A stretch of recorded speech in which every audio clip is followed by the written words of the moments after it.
Alô, irmãos e irmãs, Pai seja com todos nós.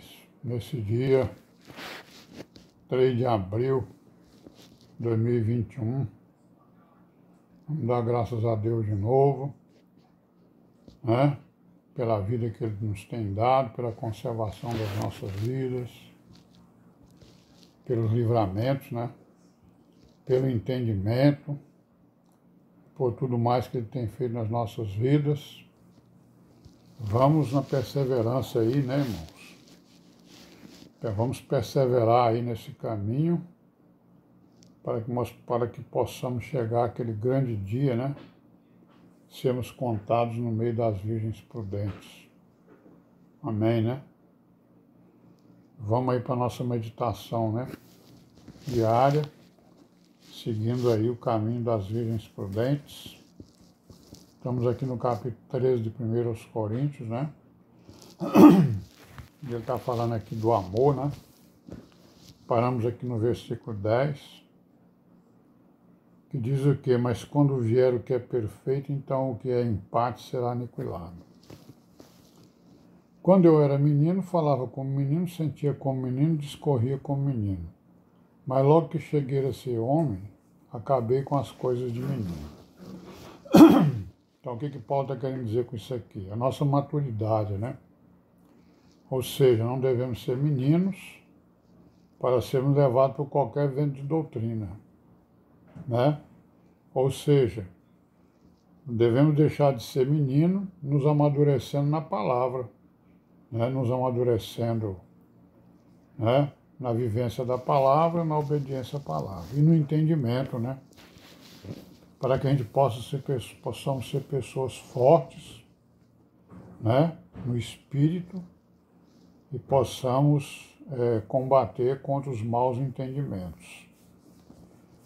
Porque agora vemos por espelho e em enigma, mas então veremos face a face. Agora conheço em parte, mas então conhecerei como também sou conhecido.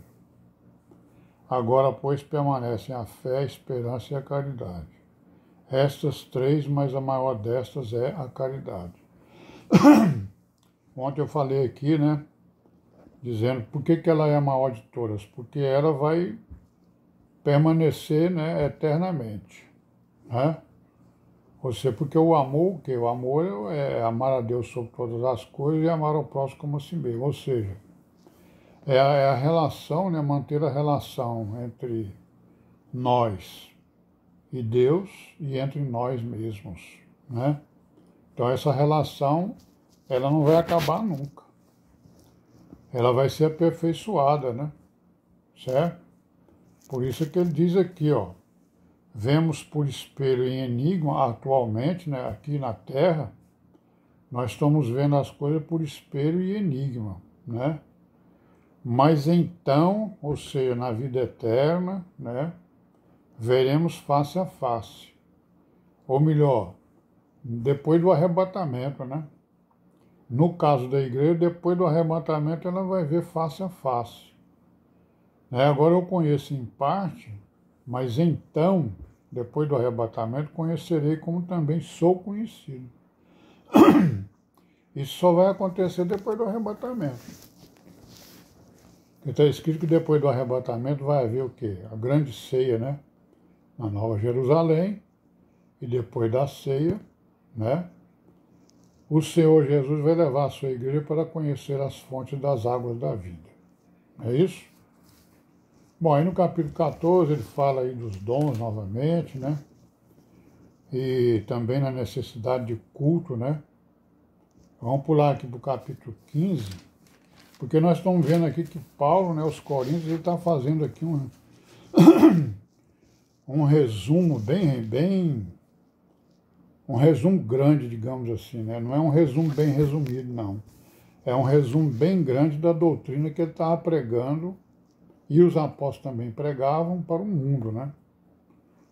Para quem quisesse ouvir, né? Ele estava fazendo as suas viagens, né? E os outros apóstolos também estavam, né? E eles estavam, o quê? Falando sobre essas coisas aqui, estavam, né? Esclarecendo as pessoas acerca de coisas que aconteceram, que estavam acontecendo e que iam acontecer. Então ele vai falar aqui sobre a ressurreição porque alguém perguntou, né? Alguém estava lá questionando. E esse negócio dessa ressurreição aí, ninguém nunca ouviu falar nisso, né? Quem fala nisso aí são o pessoal lá da Pérsia, né? Que naquela época tinha lá uma religião chamada Zoroastrismo, né? Que parece que tinha lá um negócio da ressurreição. E até aí os cientistas, teólogos, né? Dizem que Israel copiou, né? As doutrinas do zoroastrismo e colocou aqui nas escrituras. Que blasfêmia, né? Que mau entendimento, né? Tem nada a ver. Bom, mas vamos lá na ressurreição, capítulo 15, de 1 aos Coríntios, que diz o quê? Também vos notifico, irmãos, o evangelho que já vos tenho anunciado, o qual também recebestes e no qual também permaneceis. Então ele está notificando, ele está escrevendo tudo que ele ensinou para que seja, né? para que sejam beneficiadas as futuras gerações. Como nós estamos sendo aqui agora, né? Lendo o que ele escreveu há quase 2000 anos atrás, ou mais, né? Pelo qual também sois salvos, se o retiverdes, tal como vos tenho anunciado.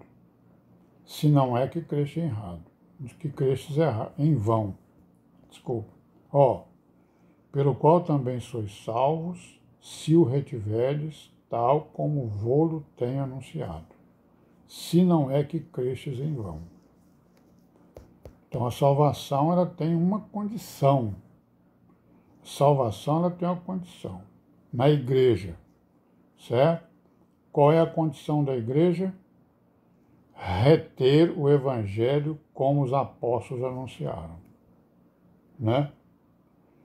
Aí ele vai dizer, porque primeiramente vos entreguei o que também recebi, que Cristo morreu por os nossos pecados segundo as Escrituras, e que foi sepultado e que ressuscitou ao terceiro dia segundo as Escrituras, e que foi visto por Cefas e depois pelos 12. Depois foi visto uma vez por mais de 500 irmãos, dos quais vivem ainda a maior parte, mas alguns já dormem também. Depois foi visto por Tiago, depois por todos os apóstolos. E por derradeiro de todos, me apareceu também a mim, como um abortivo, porque eu sou menor dos apóstolos, que não sou digno de ser chamado apóstolo, né? Pois que persegui a igreja de Deus. Mas pela graça de Deus sou o que sou, e a sua graça para comigo não foi vã. Antes trabalhei muito mais do que todos eles. Todavia não eu, mas a graça de Deus que está comigo. Então, ou seja eu, sejam eles, assim pregamos e assim haveis crido. Está falando dos apóstolos. Ou sejam eles, ou sejam eu, ele está falando dos apóstolos. Trabalhei muito mais do que todos eles. Está falando dos apóstolos. Ele trabalhou mesmo, né? Ao que parece. Mas não foi ele, foi a graça, né? Não é isso? Então ele está falando que eles, apóstolos, estão pregando, né? Isso aí que ele está falando. Então, ou seja eu, sejam eles, assim pregamos e assim haveis crido. Ora, se prega que Cristo ressuscitou dos mortos, como dizem alguns dentre vós, que não há ressurreição dos mortos? E se não há ressurreição de mortos, também Cristo não ressuscitou. E se Cristo não ressuscitou, logo é vã a nossa pregação e também é vã a vossa fé.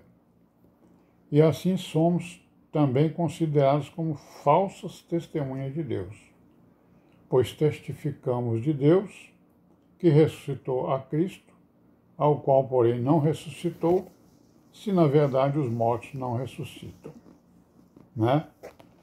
Porque se os mortos não ressuscitam, também Cristo não ressuscitou. E se Cristo não ressuscitou, é vã a vossa fé e ainda permaneceis nos vossos pecados. E também os que dormiram em Cristo estão perdidos. Olha, irmão, vamos prestar atenção aí nesse versículo 18. Ó. Também os que dormiram em Cristo estão perdidos. Né? Se esperamos em Cristo só nesta vida, somos os mais miseráveis de todos os homens. Né? Então, ele usa a palavra dormir 2 vezes, né? Ou várias vezes, mostrando, né, que a morte para o cristão, para aquele que foi salvo, ela é um sono, né? Certo? Ela é um sono, quer dizer, ele está dormindo. O corpo dele voltou ao pó e o espírito dele está dormindo no seu devido lugar, né? Bom, vamos parar por aqui hoje, né? Paz seja com todos nós e até amanhã, se Deus quiser, em nome do Senhor Jesus. Amém.